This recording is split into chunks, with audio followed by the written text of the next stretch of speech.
Salut à tous, vous regardez Campus Channel, merci d'être avec nous. On est ici pour 40 minutes de chat décomplexé avec le MS Master spécialisé Business Performance Management de SCP Europe. Pour en parler ce midi avec nous, Christopher Osfeld qui est co-directeur scientifique du programme et puis Yassine Haïtami de la promotion actuelle étudiants sont avec nous. Bonjour messieurs. Bonjour. Bonjour. Ils attendent toutes vos questions que vous pouvez continuer à nous envoyer et on commence tout de suite, si vous le voulez bien, avec le pitch.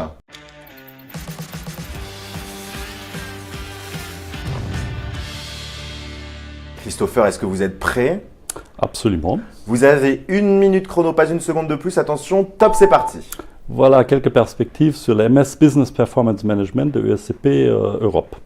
Ingénieur aéronautique, MS Business Performance Management en 2005, 7 ans de business analyse, directeur financier Europe centrale et Europe de l'Est et aujourd'hui directeur business development Asie pour un groupe du CAC 40. Marketing en école de commerce, MS Business Performance Management en 2006, 10 ans de business analyse en Australie, aujourd'hui directeur business analyse et audit pour un groupe du CAC 40. Master en économie, MS Business Performance Management en 2007, 10 ans de fusion-acquisition banque d'investissement, aujourd'hui directeur FUSAC pour la même banque à New York. Et ingénieur génie civil, MS Business Performance Management en 2007, 7 ans de conseil en stratégie, 2 ans de stratégie en entreprise, aujourd'hui directeur d'une business unit d'un géant Internet américain. Et c'est terminé, Voilà. Et on aura le temps, en tout cas vous nous avez présenté des très beaux parcours, Voilà. On aura le temps de revenir dessus et sur comment justement ces parcours ont été formés. Et pour le savoir, bien sûr, vous continuez à nous envoyer toutes vos questions, quel que soit votre écran, elle s'affiche à droite ou en bas selon l'application sur laquelle vous êtes. Et en régie, on envoie la première question. Eh bien pour vous, Christopher, je vous en prie. Je suis étudiante en école d'ingénieur spécialisée en informatique, mais j'ai envie d'un rôle davantage commercial que technique. Votre formation peut-elle m'accompagner dans ce projet professionnel? Donc, je dirais oui, évidemment. Maintenant, il faut savoir qu'est-ce que ça veut dire, plutôt orienté commercial. Donc, nous ne formons pas des vendeurs ou des personnes pour les donner des compétences dans la vente.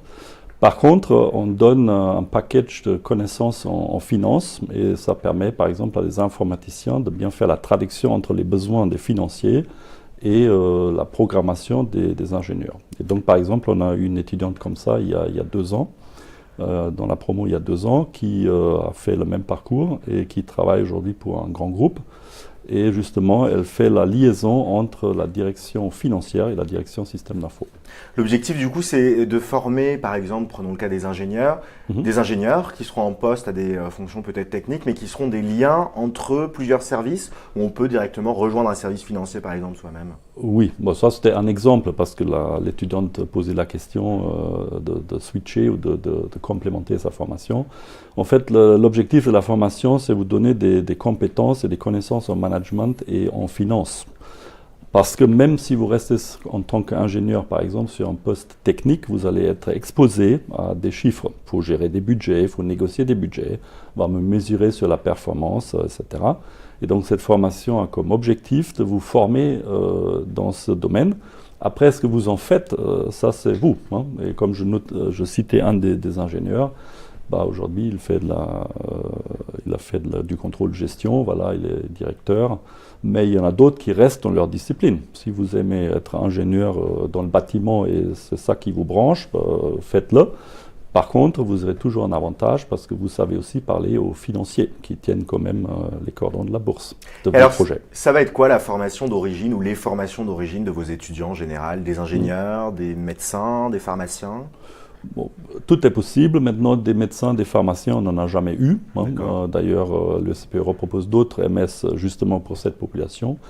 Donc, on a principalement des ingénieurs ou des non-gestionnaires, il faut dire, parce qu'on a aussi un certain nombre de juristes, par exemple, des militaires. Mais on accepte aussi des étudiants qui ont fait une école de commerce, mais pas qui ont fait quelque chose qui n'est pas dans le domaine de la finance. Par exemple, en marketing, cette année, un collègue de Yacine, il a fait du marketing digital, par exemple. Bon, il a déjà fait une école de commerce, mais pas dans la branche finance, si on peut dire.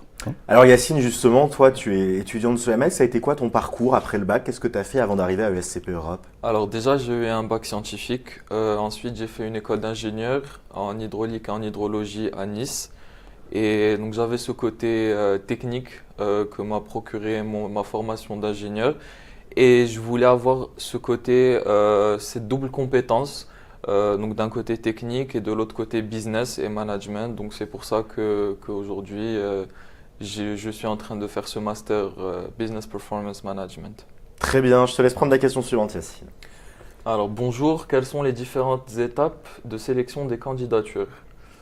Alors déjà, il y a 3 phases, donc une en janvier, une en avril et une en juin. Donc c'est basique, donc il faut envoyer un dossier de candidature avec une lettre de motivation, une présentation du projet professionnel, un CV, toutes les phases typiques. Ensuite, si on est accepté, on passe un entretien avec 2 professeurs. Et au cours de cet entretien, on nous pose des questions sur notre projet professionnel. Donc s'il est justifié, s'il est vraiment en phase avec ce que propose ce master. Et voilà, ensuite on est soit accepté, soit... Voilà. Soit Et non. comment, ou pas, oui d'ailleurs, comment tu avais préparé toi cet entretien? Est-ce que tu savais précisément ce que tu voulais faire et tu l'as dit? Ou est-ce que c'était le contexte général et le programme en général qui t'intéressait? Alors non, j'avais un projet professionnel défini, sauf que pendant mon entretien, je m'étais rendu compte que le contrôle de gestion n'était pas vraiment ce que je pensais que ça allait être. Parce que ton projet c'était de faire du contrôle de gestion? Voilà, Et exactement. pendant l'entretien, on t'a dit, mais vous savez que le contrôle de gestion, c'est ça, c'est ça? Voilà, exactement. Donc j'avais une vision un peu erronée du contrôle de gestion. Donc on m'a corrigé et franchement j'ai appris que c'était pas vraiment ce que je voulais faire. Mais ce master me donnait l'occasion de faire autre chose et d'aller dans une direction qui me plaisait plus que le contrôle de gestion. Christopher, un candidat comme ça qui arrive en entretien, qui dit Mhm. j'ai envie de faire du contrôle de gestion et Ouais. qui se rend compte que c'est pas du tout ce qu'il pensait, c'est a priori pas un point négatif parce qu'il est dans la formation, mais on aurait pu se dire que ça montre que le candidat s'est pas assez renseigné. Qu'est-ce que vous en pensez? Au contraire, c'est normal, puisque là, en l'occurrence, on parle d'un ingénieur ou des non-gestionnaires en général. Ben, ils ont des idées assez vagues. Parfois, ils vont dire, même dans le projet professionnel, ils écrivent « je veux faire de la finance ». Ben, c'est sympathique, mais la finance, il y a 15 000 choses différentes. Ou, comme Yacine et d'autres, je veux faire des contrôles de gestion, mais après on dit « mais comment vous savez ce que c'est ?» Et ils disent « ah, ben, je ne sais pas, mais j'ai J'en ai lu entendu ça. » beaucoup de Et, bien. voilà, c'est ça par exemple. Et là, on corrige un peu l'image. Et au contraire, quelqu'un, par exemple, qui sait exactement ce que c'est et qui l'a déjà fait, ben là, il est moins probable qu'il serait accepté dans le programme. Parce que le critère de sélection première, je l'ai déjà dit même ici plusieurs fois, c'est la plus-value pour l'étudiant. Donc quelqu'un qui a déjà fait ce que nous on propose à 80%, on ne va pas le prendre, il ne peut pas apprendre grand-chose. Et alors combien de places sont offertes au sein du MS? Les promos, il n'y a pas de restriction, mais d'expérience, les promos tournent autour de 25. D'accord. Voilà, cette année par exemple ils ont 30, l'année dernière ils étaient 22 il me semble. Donc c'est ça, mais on n'a pas vraiment de limitation. Je vous laisse prendre la question suivante, Christopher. Bonjour, faut-il rédiger une thèse professionnelle dans le cadre du MS? Comment doit-on choisir le sujet? Merci d'avance pour votre réponse. Donc, premièrement, oui, il faut faire une thèse professionnelle. Et pour choisir le sujet, il y a plusieurs éléments. Premièrement, je propose, ou l'école propose une liste de 200 ou 300 sujets qui sont proposés par tous les professeurs de l'école. Évidemment, après, dans la liste, il faut voir un peu si c'est adapté au programme ou pas. Et on peut aussi, si on n'aime pas la liste, choisir soi-même son sujet. Là aussi, après discussion avec moi ou ma collègue Carole Bonnier, pour voir si ça rentre dans le cadre du programme, ça a une plus-value pour le programme, et aussi si c'est faisable, étant donné que la thèse, il faut la rendre en septembre. Vous avez quelques exemples de sujets, de thématiques qui ont déjà été abordés dans le cadre d'une thèse professionnelle? Oui, il y en a plein. Là, cette année, par exemple, on a comment évaluer un joueur de foot. pourquoi certaines sociétés sont cotées et d'autres non. Hein. Le contrôle gestion dans la transformation d'une entreprise, par exemple, ou les indicateurs de développement durable, les indicateurs de performance de développement durable. Alors toi Yacine, tu as déjà trouvé ton sujet de thèse professionnelle? Oui, alors mon sujet de thèse professionnelle, c'est l'étude empirique des indicateurs de performance dans les stratégies d'investissement. Donc c'est un case study, le cas des réseaux de distribution d'eau potable. Et alors, donc c'est en lien avec ta formation d'origine. Voilà. Et comment tu as commencé à le travailler? Comment tu vas le travailler? Tu te prends un créneau toutes les semaines pour te renseigner, recherche bibliographique, tu as rencontré des interlocuteurs. Comment concrètement tu as travaillé sur cette thèse? Alors, donc pour l'instant, j'ai choisi mon sujet en décembre, donc j'ai commencé à faire une recherche bibliographique. J'ai commencé à chercher plusieurs articles qui parlaient du sujet, donc en deux phases. Donc, premièrement, les stratégies d'investissement et en deuxième temps, dans la distribution de l'eau potable. Donc pour l'instant, j'en suis là. Par la suite, il faudra que je rencontre mon professeur, donc qui sera mon directeur de thèse, pour pouvoir échanger avec lui, parce qu'il faut savoir que chaque étudiant est encadré par un directeur de thèse qui a un rapport direct avec le sujet. Donc il vous encadre, il est très à l'écoute et voilà. Christopher, c'est un exercice qui parfois peut faire peur aux candidats, se dire une thèse professionnelle. Qu'est-ce qu'on peut dire ce midi pour les rassurer, ceux qui seraient un peu effrayés par ça? J'ai envie de dire qu'il faut bosser. Voilà. Et surtout, il ne faut pas sous-estimer l'exercice. Parce que le plus grand problème, c'est que justement, les gens pensent « Ah bon, à la fin, j'ai 1 mois ou 2, donc je vais faire le truc et après c'est bon ». Et en fait, ça ne se passe pas du tout comme ça. On sous-estime largement le temps nécessaire pour le faire correctement. Et on a certaines exigences. Et après, on oublie qu'après la phase des cours, qui est déjà assez intense, il y a le stage. Et lors du stage, on n'a pas le temps non plus. Et c'est un stage pré-embauche, donc c'est la pression, etc. Donc je dirais, il faut commencer le plus tôt possible. C'est pour ça que je les pousse. Et Yacine pourrait confirmer que je les embête chaque semaine, plus ou moins, pour savoir où ils en sont, si ça avance. Alors ça avance, Yacine? Alors oui. Question piège là. Question piège. Donc pour l'instant, j'en suis encore à la recherche bibliographique, mais dans les prochaines semaines, je vais plus me concentrer dessus pour pouvoir avancer. C'est une bonne réponse qu'il vient de donner. Il est en retard, voilà. Mais ça, on peut le dire. Il est très sérieux, donc j'ai de très bons espoirs que ça va se passer correctement. Bon, allez, au boulot. Je te laisse prendre la question suivante, Yacine. Où se déroulent les cours? J'ai cru comprendre qu'il y avait un campus à Paris et à Berlin. Cela veut dire qu'il faut prévoir 2 logements. Alors, les cours principales, les cours pendant les 7 mois se déroulent à Paris, au campus Montparnasse. Ensuite, on a quelques cours qui sont à République, dans le campus République, mais qui sont plus ou moins minoritaires, donc à peu près un jour par semaine. D'accord. Ensuite, pour Berlin, on a effectué un échange cette année à Berlin, dans le campus de l'ESCP à Berlin. Et voilà. Ça dure combien de temps? Ça a duré 1 mois. D'accord. Ça a duré 1 mois, donc on a étudié tout ce qui était système d'information, managing complexity et plusieurs autres matières. Donc c'était en anglais bien sûr. Donc c'est pas une semaine à Paris, une semaine à Berlin, c'est ponctuel? Non, pas du tout. Et donc c'était prévu pour 4 semaines, mais il n'y avait que 3 semaines de cours. Et on est en train de revoir si on va le refaire l'année prochaine et probablement réduire la durée qu'on passe à Berlin. Justement pour des problèmes de logement. Mais en tout cas, en aucun cas, il faut 2 logements. Ce qu'ont fait beaucoup d'étudiants de la promo, c'est évidemment pour les 3 semaines ou le mois. C'était à Berlin, là il faut se loger quelque part, en Airbnb ou autre. D'accord.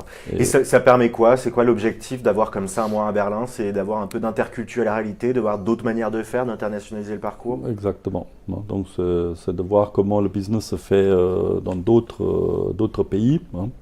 Premièrement, et aussi il y avait un aspect start-up, comme Berlin est une ville des start-up, donc ils ont participé à des pitchs pour les start-up, visiter des start-up.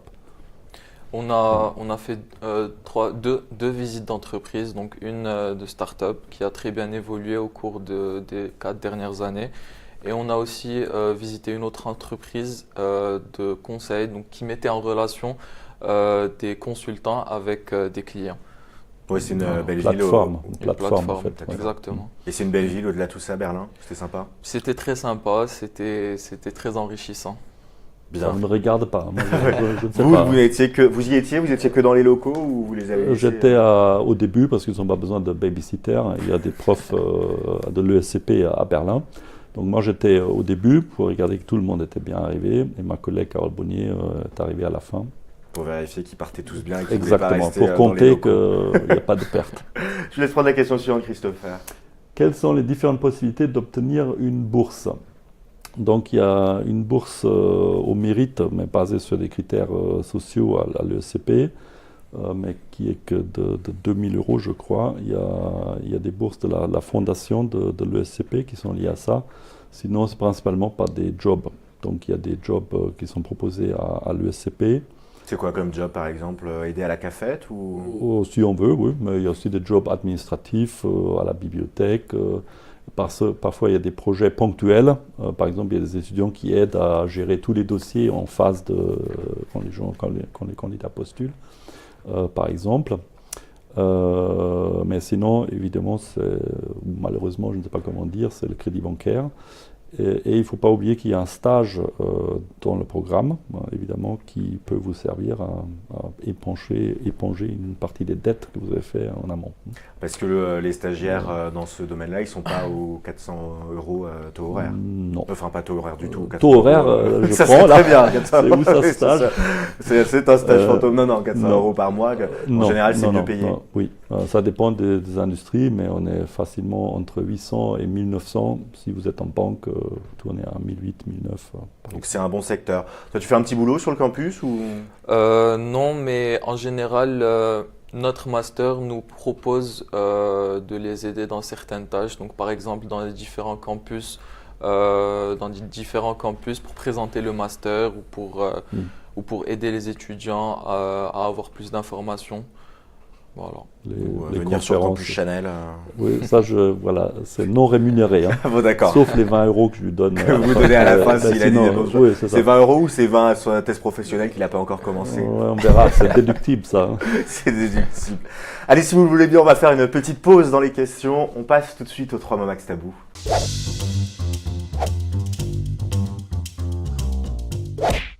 Le concept du 3 mots max tabou est extrêmement simple. Ils ont 3 mots maximum pour définir leur formation. À chaque mot, un argument. Mais attention, ils ne peuvent pas tout dire. J'ai sélectionné une liste de 3 mots tabous qu'ils ne connaissent pas et qui s'affichent chez vous sur votre écran. Et s'ils emploient l'un de ces mots, que ce soit dans les mots qu'ils vont donner ou bien dans les descriptions qu'ils vont m'en faire, c'est le buzzer. Non! Qui prend le premier mot? C'est moi. Si vous avez trouvé un de mes mots, là, chapeau. Hein, mais alors, on y va. Bingo. Bingo, très Voilà. bien. Alors pourquoi bingo? Parce que dans le bingo, vous savez, il faut cocher et compléter des cases. Hein. Et donc votre formation initiale, ce sont déjà des cases. Et ensuite, vous faites le MS et vous pouvez cocher des cases complémentaires qui sont le management, la finance, une expérience professionnelle. Et tout ça, on espère, vous avez une alignée complète. Donc vous êtes gagnant sur le marché de l'emploi. Et on se lève et on crie bingo à la fin de la formation. Ça, c'est à vous de voir, mais c'est possible. Alors le deuxième mot, toujours pour vous? Oui, c'est fusée. Très bien, alors je Bon. ne l'avais pas non plus. Très Voilà, original. Je suis content. J'ai longtemps réfléchi. C'est parce que le programme vous aide à accélérer votre carrière. Ah, carrière. Parce que, ok, accélérer votre parcours, voilà, dans l'entreprise. Parce qu'évidemment, on n'est pas obligé de faire un master spécialisé. Hein, par exemple, les profils que j'ai cités au début, on peut aussi devenir directeur de ceci ou cela ou en finance sans un MS particulier ou celui-là. Mais on pense, et je pense les parcours le prouvent, ça vous aide à accélérer votre parcours. Et donc vous allez plus vite que quelqu'un qui apprend tout sur le terrain. Après, le management et la finance, on peut aussi l'apprendre pendant qu'on le fait. Et le dernier mot? C'est FIFA 19. Alors pourquoi FIFA 19? Pourquoi pas? C'est Je ça. dois justifier aussi. Ah, il faut justifier. Vous d'accord. pouvez dire que vous Bah, aimez beaucoup y attendez. jouer, mais... Oui, non, même pas. Non, c'était plus par rapport à l'effort d'équipe. Donc il y a plusieurs aspects. Premièrement, on essaie avec ma collègue Carole Bonnier de faire une équipe de MS. Et donc, ça veut dire qu'il y a des talents différents. Il faut qu'ils travaillent bien ensemble, donc dans la promo en général, dans les projets de groupe en particulier. Et ça serait la même chose après au boulot. Et là aussi, il faut choisir son équipe, il faut harmoniser, il faut mettre la bonne personne à la bonne place. Et le dernier aspect, c'est l'aspect réseau dans la promo actuelle. Réseau. Les alumni, donc pas seulement la cohésion du groupe actuel, de la promo actuelle, mais aussi avec le réseau des anciens alumni. Très bien. Et alors Yacine, dans l'équipe, toi, tu serais quel joueur? Je serai le goal. Le goal? Le goal, ouais. Parce que je sais pas, j'aime bien ce poste. Voilà, c'est vrai que j'attendais. À un moment où je me suis posé la question, je me suis dit comment il va faire pour trouver une belle justification, mais j'aime bien ce poste, c'est parfait. Bon alors quand même, c'était un pitch très, enfin un pitch, 3 mots max tabou très original, mais 2 mots tabou, réseau et carrière. Et vous avez failli tomber dans le 3e, mais vous avez dit accélérer, c'était accélérateur. Donc je vous ai laissé quand même le bénéfice. Mais ça veut dire qu'on avait quand même, que j'ai bien trouvé les mots. J'aurais dû partir. Ah bah au 3, oui, vous partez, on interrompt le live et c'est terminé. Non mais bien joué, en tout cas c'était très original comme 3 mots max tabou. Yacine, je te laisse prendre la question suivante. Alors, faut-il avoir de bonnes bases en éco, gestion, finance pour candidater ou bien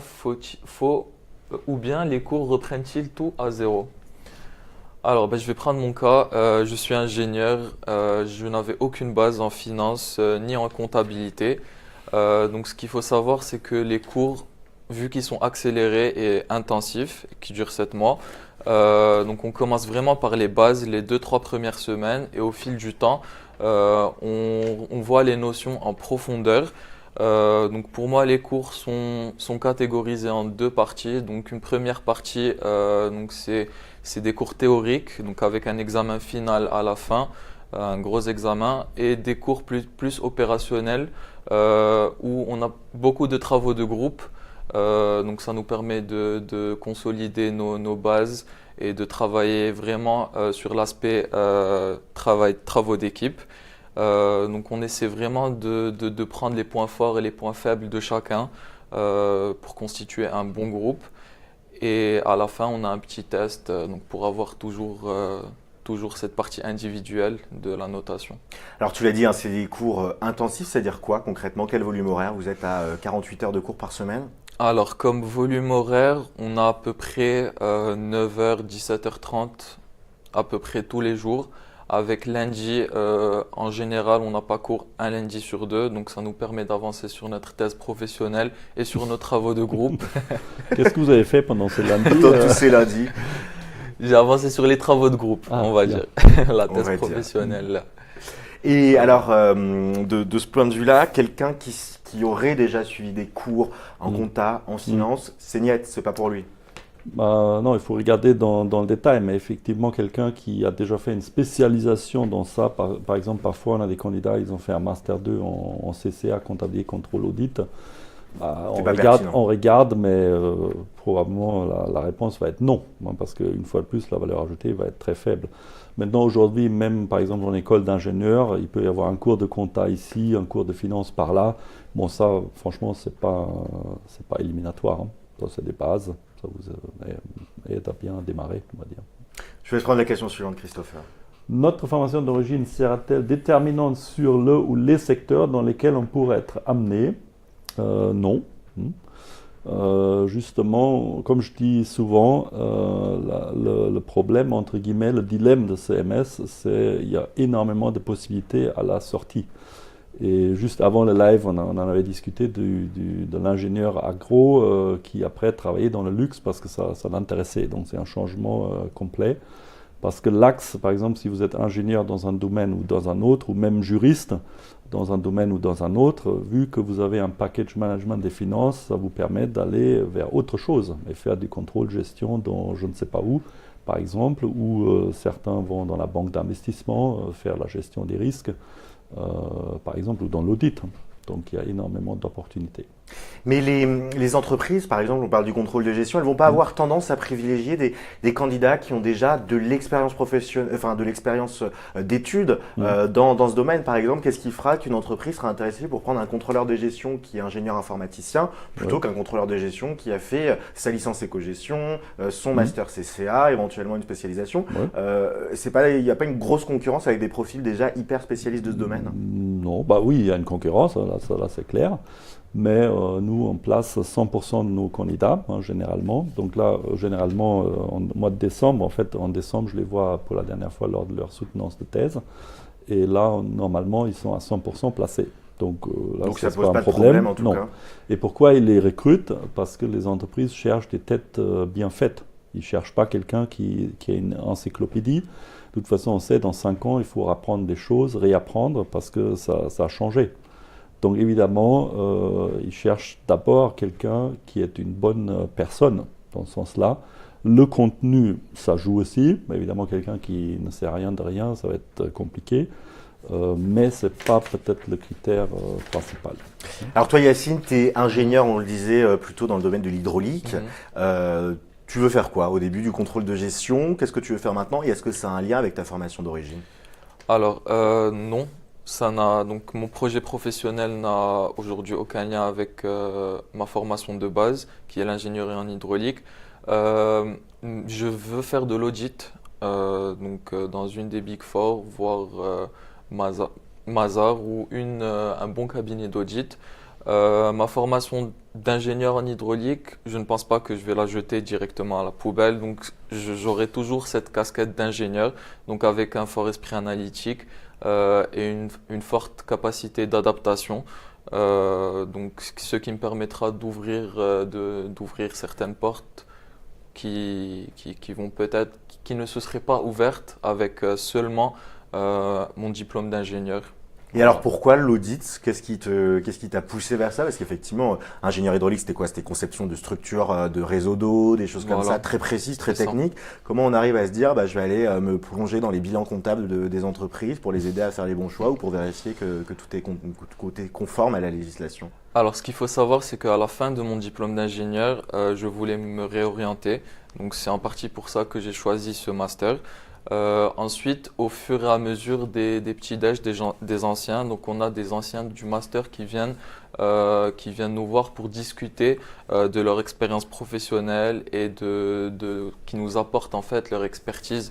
Donc au fur et à mesure de ces petits déj, je me suis réorienté vers l'audit qui est une très bonne école. Donc c'est très formateur et surtout ce qui m'a le plus plu dans ce domaine, c'est qu'on touche à tout en fait. Donc on a plusieurs projets, on peut travailler dans l'énergie, dans l'industrie, dans la banque. Donc voilà. Donc c'est ça qui t'a intéressé, qui t'a poussé. Christopher, je vous laisse prendre la question suivante. Je travaille depuis 3 ans en tant qu'ingénieur mécanique en bureau d'études et j'ai clairement fait le tour de mes missions. Je voudrais un poste plus commercial, aller sur le terrain, prospecter, vendre, faire de la gestion de budget. Votre formation était accessible à des candidats ayant déjà quelques années d'expérience professionnelle. Donc la réponse est oui. On a certains profils qui ont 2, 3, parfois même 8 ans d'expérience, notamment aussi des ingénieurs. Parce que peut-être, justement, après 8 ans de bureau d'études, effectivement, on a fait le tour et on répète un peu, on ne sort pas du carcan purement technique. Et ça, c'est une motivation et voilà, tout dépend du projet professionnel. Je ne dis pas non tout de suite, mais ce n'est pas non plus automatiquement oui. Donc oui, c'est possible. Et ça représente combien de personnes par promo à peu près qui ont déjà on va dire 2-3.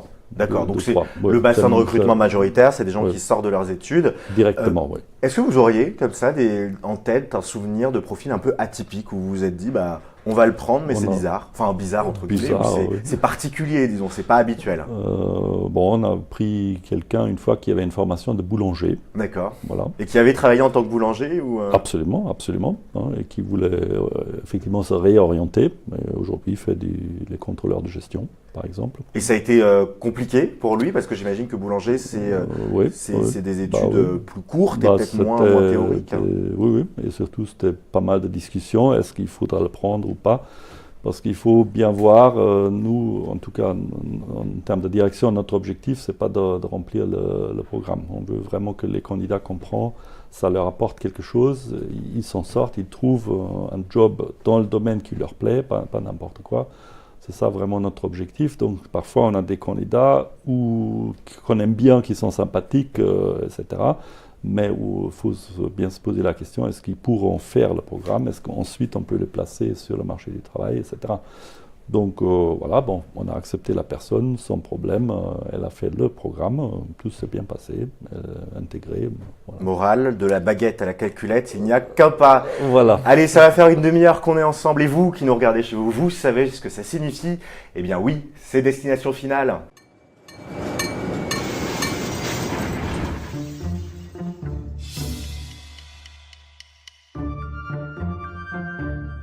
Le concept de destination finale est extrêmement simple, comme tous les concepts d'ailleurs à Campus Chanel, tout est très simple et très facile. Nous avons une liste de phrases commencées et ça va être à toi, Yacine, de compléter l'une de ces phrases. Alors je touille parce qu'il y en a des plus méchantes que d'autres et on veut que ça soit corrosif. Alors... Dans mon école, tu ne trouveras jamais de... Alors, qu'est-ce qu'on ne trouvera jamais dans ton école? De personnes qui n'ont pas encore commencé leur test professionnel? Alors, c'est un très bon début de phrase. Ah bah, ne on trouvera a une petite jamais pensée de- pour Myriam qui les avait préparées il y a quelques mois. Alors, dans mon école, vous ne trouverez jamais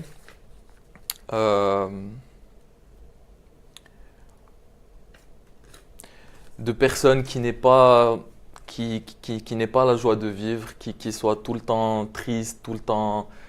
Vous voyez un peu ce que je veux dire? Donc, franchement, il y a une super ambiance. Il y a beaucoup d'entraide dans notre promotion. Donc, les autres promotions, je ne sais pas, mais dans notre promotion, en tout cas, il y a beaucoup d'entraide. Et donc, voilà ce que vous ne trouverez jamais dans notre... Donc il y a une école. bonne ambiance parce que, Euh, allez, je vais me faire pas l'avocat du diable, mais l'avocat de la Pas pensée le un peu choix. commune, Ouais. peut-être. On peut se dire finalement étudier la compta, la finance, c'est un peu austère, faut aimer les chiffres. On imagine bien les gens qui ouvrent les vieux registres poussiéreux, les trucs comme ça. C'est pas le cas. Pas du tout, pas du tout. Donc, on a des professeurs qui sont en général jeunes. Donc, c'est des professionnels qui ont une bonne technique pédagogique pour enseigner. Donc, leur façon d'enseigner est originale. Et donc, on a vraiment des professeurs très compétents dans ce domaine. Donc, typiquement, on a notre prof de finance qui était le professeur de Monsieur Macron.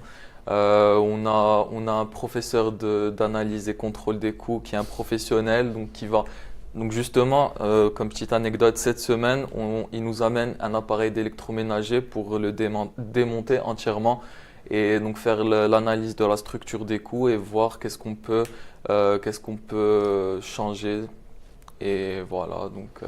Ensuite, on a une prof de RH qui nous a amené un associé à elle, qui nous a présenté sa politique de rémunération. Donc vraiment, c'est du concret et voilà.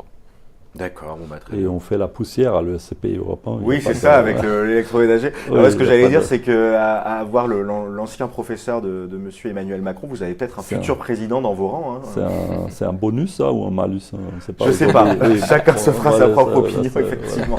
voilà. Oula, c'est en live, là. C'est un live. Bon, on coupe, hein, Mais ça. chacun, bien sûr, on coupera, Oui, mais chacun c'est se bon. dira, non, ça peut être un bon argument pour certains.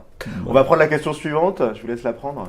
Les cours sont-ils dispensés en français ou en anglais? Donc il y a 30% des cours environ en anglais. Ça veut dire qu'il faut un niveau minimum au TOEIC ou au TOEFL ou au Cambridge Non, mais on regarde quand même. Bon, si vous êtes en dessous au TOEIC par exemple, vous êtes en dessous de 6, 6,5, bon, ça va être un peu compliqué. Hein, Un peu on va dire. juste. Mais parfois, pendant les entretiens, quand on interroge la personne là-dessus, on lui conseille fortement de faire des efforts avant la rentrée. What about your English level? T'en es où en anglais pour quand t'es arrivé? Comment c'était? It's pretty good. I had 818 TOEIC, so So that was I think good. it Je suis was sûr okay d'avoir tout for me. compris, mais Yeah. je laisse semblant. Très bien, Very je te good. laisse prendre. Very, very good. Hein. Je te laisse prendre la question suivante, Yacine. Bonjour, à quel poste vos diplômés ont-ils accès en général? Donc, les diplômés en général, ils ont accès à un panel de postes assez large, donc que ce soit en audit, en contrôle de gestion, en banque aussi. Donc, vraiment, ce master n'est pas l'assurance d'avoir un poste dans tel domaine précisément. Donc, c'est vraiment très large comme panel. Donc, voilà.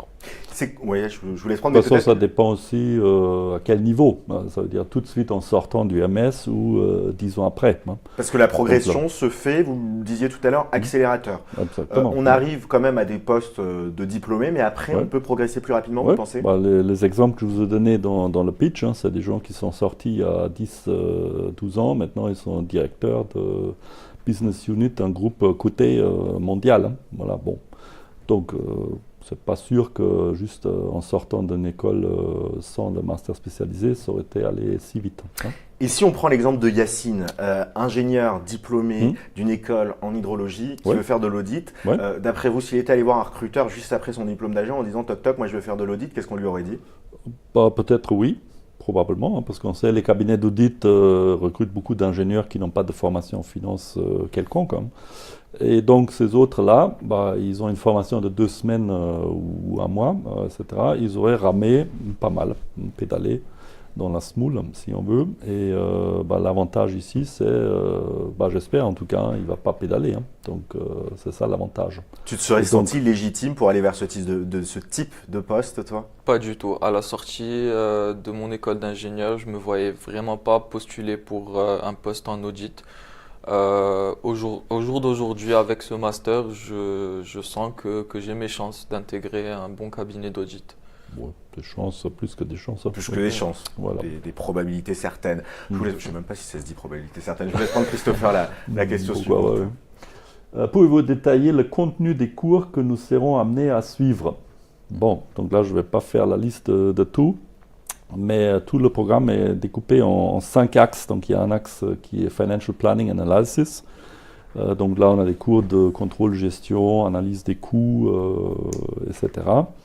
On a un deuxième axe qui est la stratégie, avec des cours de stratégie et notamment un diagnostic d'entreprise, qui est très intéressant pour les étudiants, j'imagine.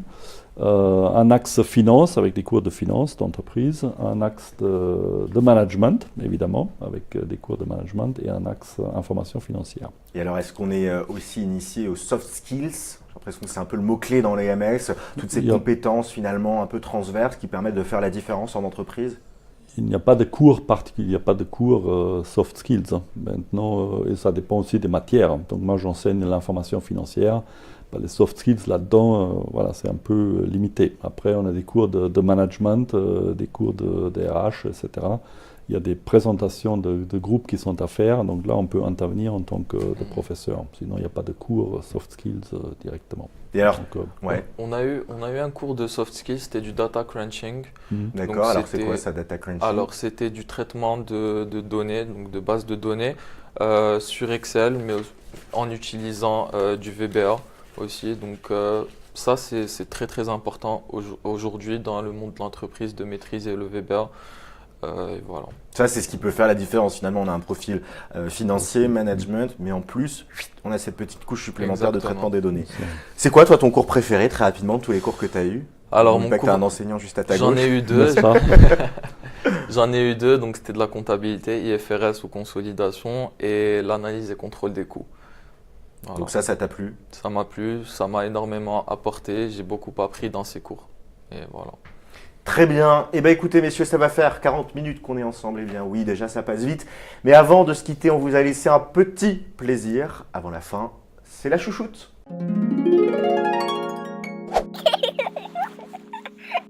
Christopher, Yacine, vous avez eu beaucoup de questions pendant ce live. Laquelle avez-vous préférée? On commence par toi, Yacine. Alors, laquelle j'ai préférée, c'était surtout une qui n'a pas été posée, c'était sur un voyage d'études au Vietnam.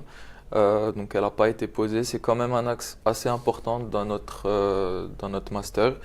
Et voilà. Donc Vous je partez voulais- quand? On part mi-mars. Et il y a quoi au Mi-mars pour programme? une Visite semaine. d'entreprise? Visite d'entreprise, visite d'usine. Et on va discuter avec des professionnels pour en savoir plus sur leur mode de gestion. Donc c'est en Thaïlande, c'est ça? C'est au Vietnam. Au Vietnam? Au Tu parles Vietnam. quelques mots de vietnamien? Pas du tout. Bon, bah, il Pas va du falloir tout. s'y mettre. Je voulais donner des mots, mais je ne les connais pas non plus. C'est Et, bien. et vous, Christopher, votre question préférée? Peut-être la dernière sur le contenu des cours, parce que j'ai rapidement mentionné le diagnostic d'entreprise, et je pense que c'est un élément aussi très, très important, qui arrive en fin de parcours, vers le mois de mars, parce que là, le groupe va se comporter comme un cabinet de conseil. Et on va carrément aller dans une entreprise réelle, interroger les gens, les chiffres, etc., pour faire des propositions d'amélioration, soit pour un problème particulier que le dirigeant nous en a informé avant, c'est une demande précise, soit pour un diagnostic général. Qu'est-ce qu'on peut faire au niveau de la logistique, des finances, des RH, etc. Donc ça, c'est vraiment une mise en application de tous les cours plus ou moins théoriques qu'il y avait pendant l'année. Donc du C'est concret, dur. du réel. Absolument. Eh bien écoutez, merci beaucoup Yacine Haitami, étudiant de la promotion 2019 du MS Business Performance et Management de SCP Europe, d'avoir été avec nous. Et merci à vous, Christopher Osfeld, co-directeur scientifique de ce programme, d'avoir répondu à toutes les questions des internautes. Internautes que je remercie également de nous avoir suivis, d'avoir envoyé toutes ces questions. J'espère que l'on aura pu vous éclairer sur le fonctionnement, les débouchés et le recrutement de ce MS. Et moi je vous dis à très vite sur Campus Channel.